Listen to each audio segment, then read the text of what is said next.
We're going to talk through how to successfully onboard those clients you have converted and about making the process a seamless, professional and positive experience. People will find me either via social media or just probably Googling me.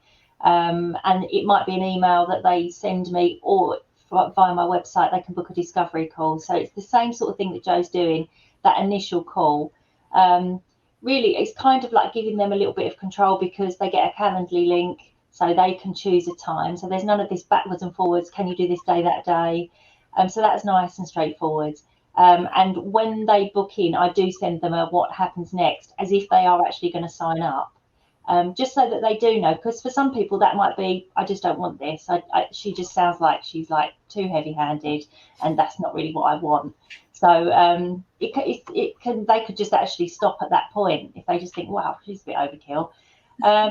And then from that call, then I think after that, you can again say, these are my expectations and this is what's going to happen.